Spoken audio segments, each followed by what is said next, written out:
So I've started my activity on ocean food chains, and next I'm going to start to build the template. The template is where students will actually respond. They're going to directly respond on top of this template with their thinking and their answers and things like that. So I usually skip the instructions until my template is all kind of nailed down so that I know exactly what I want to tell my students that they have to do.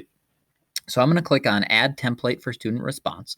One thing that people sometimes get mistaken is they add it as an example, and then they wonder why their kids have blank boards when they get into the activity. An example is just kind of like hanging something on your in the front of your room. It's just them to be able to look at an example of something. If you actually want a template, you have to go down here. So I'm going to click Add Template, and you can add a template of anything.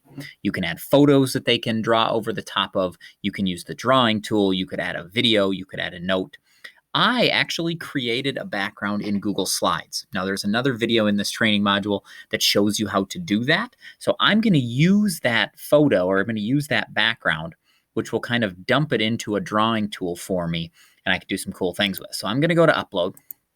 I'm going to find that background. I'm going to upload it, and I'm going to hit the check mark. So my idea was I'm going to put some pictures onto this template that I want my students to simply drag into the food chain to kind of demonstrate what eats what. So we're kind of talking about oceans. It's a way for me to see if they understand what eats what and which way the arrows are supposed to be showing. So my background here is unmovable. So if I click on it, you can see that it's already locked down. Anything you lock down on your template, the students won't be able to move. So that becomes kind of a still picture for them.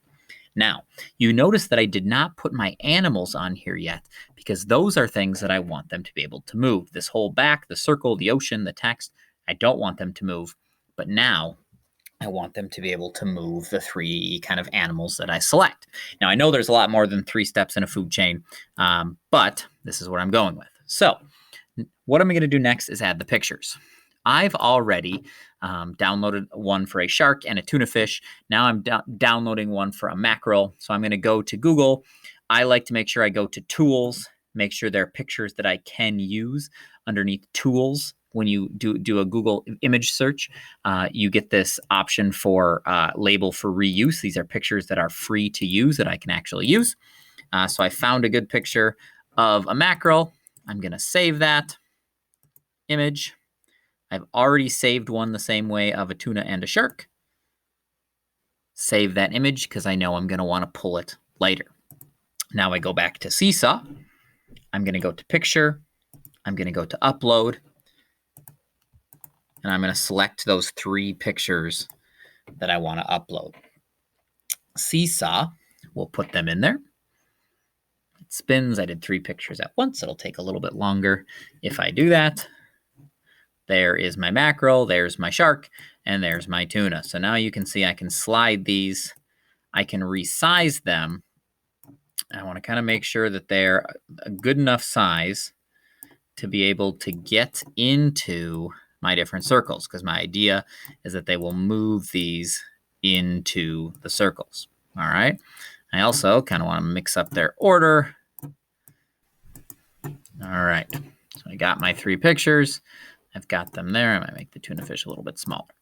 Like I said, anything that I don't want students to move, I can lock down by hitting these 3 little dots and clicking lock. All right. But these are 3 things that I do want students to move, so I am not going to lock them down.